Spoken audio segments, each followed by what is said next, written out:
Судьбы сиамских близнецов всегда привлекают внимание, хотя часто это внимание бывает нездоровым. Природа предоставляет таким детям очень небольшие шансы, но медицинские чудеса все же случаются. Так было и с Вилией и Виталией Тамулявичути с сестрами, сросшимися головами. В 1987 году, когда их мама Дайва вынашивала близняшек, ультразвуковое исследование еще не проводилось повсеместно. Врачи полагали, что если мать чувствует себя хорошо, то все идет нормально, и вероятность патологии невелика. Именно так рассуждали медики в эпоху отсутствия дородовой диагностики. Даже мануальное обследование, которое могло бы предоставить немало информации, по каким-то причинам не позволило врачам понять, что у Дайвы будет 2 детей. Когда начались роды, ситуация осложнилась, и врачи приняли решение о экстренном кесаревом сечении. Когда детей извлекли, стало ясно, что молодой маме срочно нужно успокоительное. Узнав, что у нее родились необычные дети, а 2 девочки с сросшимися головами, Дайва долго не могла прийти в себя и все время плакала. В отличие от нее, отец девочек, Бронюс, понимал, что нужно действовать. Он решил, что все будет хорошо, успокаивал жену и не терял времени. Он обошел множество литовских врачей, прежде чем встретил Александра Коновалова. Этот талантливый нейрохирург не развел руками, как его коллеги, а решил попробовать помочь. Несмотря на все риски и недостаток опыта, случай был крайне редким. Тем временем девочки, Виталия и Вилия, начали уверенно вставать на ножки. Они росли очень активными, и их особенность становилась все более опасной, создавая множество неудобств.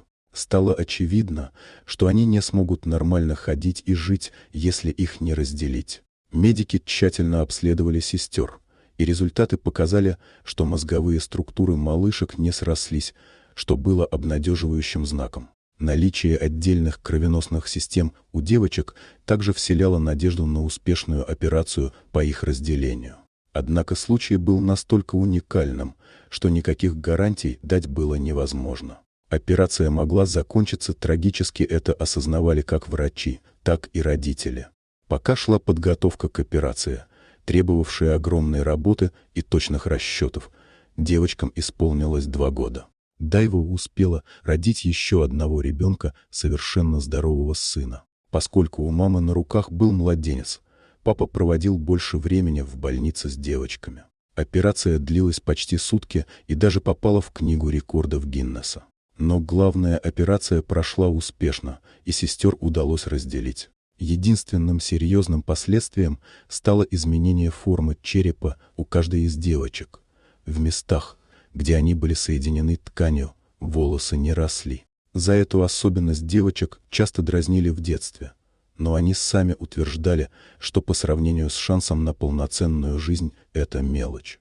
В 2015 году Вилия и Виталия решили появиться в студии одного из телешоу, чтобы напомнить зрителям о своей истории и рассказать, чем они живут сейчас. Но самое главное, они пришли на телевидение, чтобы встретиться с Александром Коноваловым, тем самым доктором-спасителем.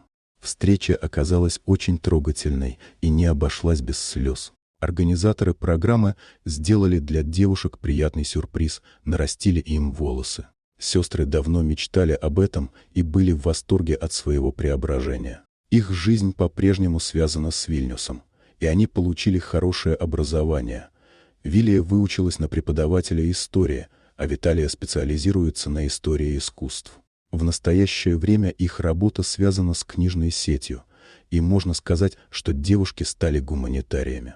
Сестры Тамулявичути признались, что не любят лишнего внимания, и частые упоминания в СМИ с детства их утомляли.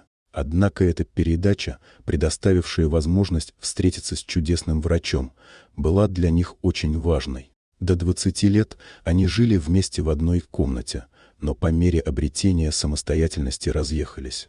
Тем не менее, они остались невероятно близкими, что можно понять не только по сестринским узам.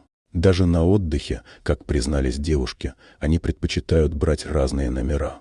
Сейчас им 35 лет. По последним данным, они еще не замужем, но верят, что вскоре встретят своих возлюбленных. Их бабушка вышла замуж в 35 лет и родила 3 детей, так что для них это не кажется возрастом отчаяния. Сестры подчеркнули важность папы Бронюса Тамулявичуса, который сделал все возможное и невозможное, чтобы спасти своих дочерей. Поэтому планка в поиске мужчин была установлена высоко. Когда-то операция в Каунасской академической клинике потрясла весь Союз, и уникальный случай успешного разделения дал надежду многим родителям, сталкивающимся с генетическими особенностями своих детей. Но эта история оказалась не только о медицине, а в первую очередь о 2 мужчинах, папе и враче, чья смелость и решительность подарили девочкам полноценную жизнь.